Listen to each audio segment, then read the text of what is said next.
no? Pero ngayon, pag-usapan muna natin yung mga natapos na mga komperensya sa ASEAN at saka sa APEC. Ano ba yung mga organisasyon na yan? Yan po ay mga organisasyon ng mga bansa na nagtitipon-tipon para nga mapaunlad ang kanilang mga ekonomiya. Naniniwala sila na susi sa pag-unlad ng bawat bayan na kasapi ng APEC at ng ASEAN ay ang malayang kalakalan at ang kooperasyon ng pagdating lalong-lalo na sa issue ng pangangalakal at siyempre yung pamumuhunan. So importante po itong mga pagpupulong nito dahil ang ASEAN po, kung hindi po ako nagkakamali, siya na po ang third or fourth largest trading bloc ng daigdig. Kasi nga po, pag pinagsama-sama mo yung 11 na bansa constituting ASEAN at yung kanilang mga merkado, talaga ma-impluwensya na sila sa daigdig, no? Dahil pangatlo at pang-apat na tayong pinakamalaking trading partner. At syempre, pagdating sa APEC, naku po, halos sa mahigit pa sa kalahati ng daigdig, ekonomiya ng daigdig ay kabahagi dyan kasi lahat ng bansa na may access sa Pacific Ocean, no, ay kasapi dyan. No? At ang ninanais nga dyan ay magkaroon pa ng mas malawakang mga merkado ang mga bansa na kasapi na pareho ng APEC at ng ASEAN. Pero anong napansin natin sa ating Presidente Kuting dito sa ASEAN at sa APEC? Well, ang napansin po natin, para siyang saling pusa. Alam ko na pag-usapan na natin na wala man lang siya dun sa larawan sa APEC, sa ASEAN, no?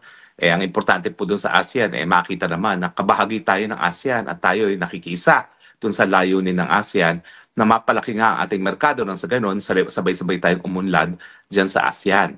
Pero nakita natin na sa ASEAN pa lang, ibang tono ni Bangag Jr., no? Dahil ang tono niya ay inaaway niyang China, samantalang lahat ng mga ekonomiya sa ASEAN, dahil sila lahat ay umunlad dahil sa China, lahat sila ay nagnanais ng mas mainit pa at mas malapit pang relasyon sa China.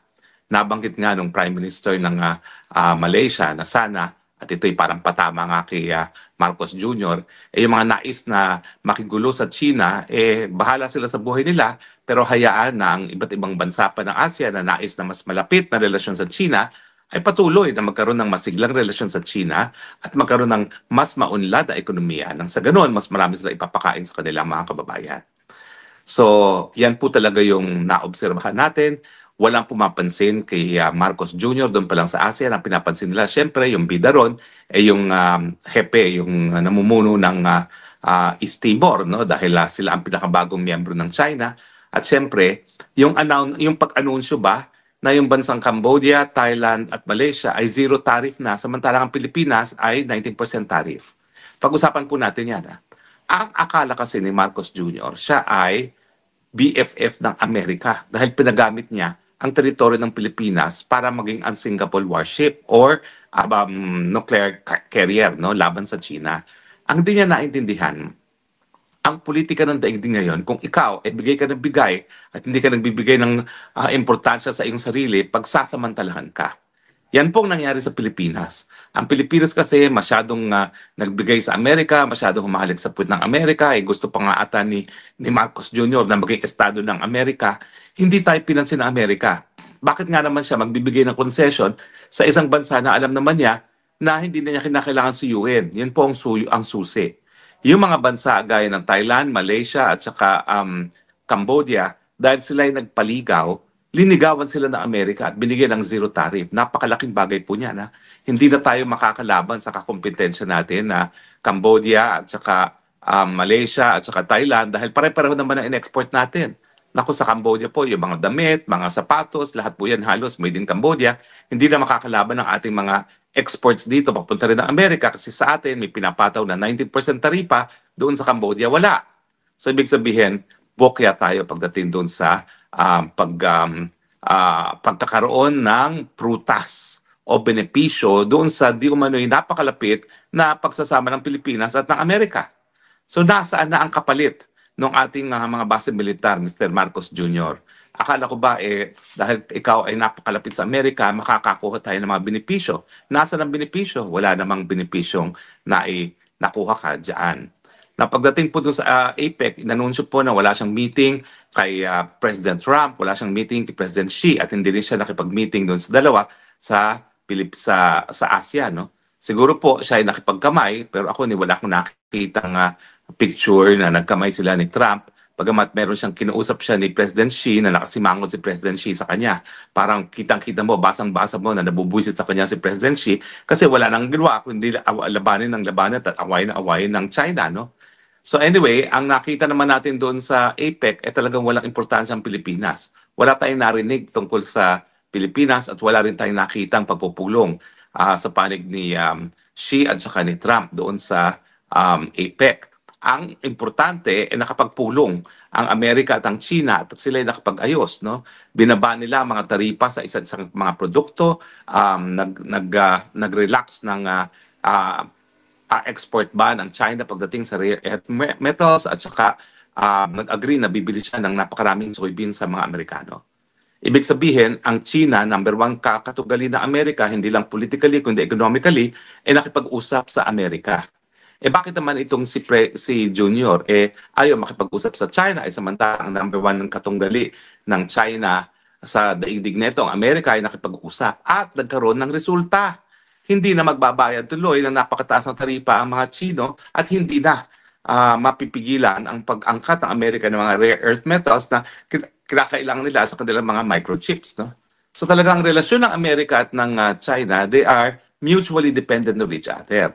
Pero itong si Marcos Jr. ay completely clueless sa kanyang foreign policy at saka yung taktika na gagamitin sa foreign policy. Ang kaalakala niya, palibasa siya ay sip-sip buto sa Amerika, siya ay bibigyan ng benepisyo ng Amerika. Anong nangyari? Well, dahil siya ay sip-sip buto, walang kahit anong ibinigay sa Pilipinas. Kasi nga, bakit ka pa magbibigay sa Pilipinas? Sip-sip buto na yan sa'yo eh. Di ba? Hayaan mo na siya magsip-sip na magsip-sip. Di mo na kinakailang bigyan yan dahil sa'yo na yan, whether or not may hihingin sila. No? Yan po nangyari. Kaya we left both ASEAN at saka APEC empty-handed. Wala tayong uwi. Hindi gaya ng mga namumuno sa Thailand, Malaysia at saka Cambodia na zero tariff na sila sa Amerika. Tignan nyo yan, napakatindi naman yan. Zero tariff kaagad. Samantalang tayo na supposedly BFF, na supposedly ang kanilang suporta sa atin ay, ano ba tawag nila doon? Ironclad, wala tayong nakuha. Pwede ba yon? Kung sino pang malapit, siya pa yung walang grasya na makukuha galing sa Amerika. Well, totoo po yan. Yan ang Marcos Jr. Kaya nga mga kaibigan ha, tayo po pagdating ng Nobyembre 30, tayo po yung lumabas na. Once and for all, sabihin natin, hindi na po pwedeng mamuno yang si Marcos Jr. Unang-una kaya wala tayong nakita sa ating foreign relations kasi nga ang kanyang foreign relations utak sip-sip buto sa Amerika na wala namang nahihita. Kinakailangan naman magpakipot ng kaunti nang sa ganon bigyan ka ng benepisyo. Ikaw ang kailangan dahil sa iyong geographic location, kinakailangan ka nila dahil ikaw ang jumping point sa China na alam nating nais nilang supili ng paglago, no? Economically and politically. Napaka-importante mo sa papel ng buhay ng mga Amerikano. Bakit hindi mo pinagsasamantalahan yung importansya mo? Kunin mo na kunin ang kinakailangan natin, gaya ng zero tariff at saka marami pang mga investments na hindi naman nakakarating sa Pilipinas. Ulitin ko po, ang problema sa atin, dahil sip-sip puto tayo, hindi tayo kinakailangan ligawan. Tignan mo yung ating mga karatig bansa na nagpaligaw. Ang dami nilang nakuha ang grasya ngayon. Ang Pilipinas, wala. Now, importante po ha, parating na yung Nobyembre 30, November 1 na, undas na, sana naman po, habang tayo nagbabantay dyan sa mga puntod ng ating mga mahal sa buhay, pag-usapan na natin at kinakailangan magkaroon na ng tunay ng pagbabago sa liderato ng ating bayan. Hindi naman po pwede na talagang kulelat na tayo sa daigdig. Ang piso halos wala ng balor, 60 na po. Tapos ang stock market natin, pinakamalala na sa buong daigdig. Bakit? Dahil nga dito sa kawalan ng kumpiyansa sa ekonomiya, dahil sa lantarang korupsyon sa ilalim ni Marcos Jr. Ang akalain niya yung ICI na yan, may impress ang tao, hindi. Nakakumpirma lang ang suspensya ng tao na yung ICI na yan, panakitbutas lamang, yan ay pararaan lang para masabi na kunwari may ginagawa ang Marcos Jr. sa korupsyon, wala namang resulta. Katagal-tagal na po ang mga sinasampahan ng kaso ay mga vloggers na patuloy na naninindigan laban sa administrasyon nito. Pero ni isang kaso wala pang nasasampa laban doon sa mga mandarambong ng pera ng bayan. At importante nga, ang kinakailangan masampahan lalong mabilis sa panahon, ang Speaker Romualdez at ang Zaldico na sa hanggang ngayon, wala. Tignan niyo yung Zaldico, pati mga eroplano niya nailabas. Ako, huwag kayo maniwala na palibasa, hindi nalilipat ang rehistro, hindi mabebenta. Pwede magbentahan po yan ng walang transfer of title and it will have the same effect as if nagkaroon ng transfer. Ang tawag po dyan, trust. So po pwedeng magkaroon niya ng change of beneficial ownership pero ang rehistro pareho pa rin. Pero ang diferensya makukuha na ni Zaldico yung halaga na gusto niyang ibenta. Siguro hindi ganun kataas, pero po pwede pa rin po yung ibenta. So huwag kayong magpadinlang na palibasa hindi marerehistro, hindi mabibenta. Mabibenta po yan, lalong-lalo na kung ang bentahan ay yung korporasyon na nagmamayari ang ibebenta at hindi yung eroplano mismo. Diba?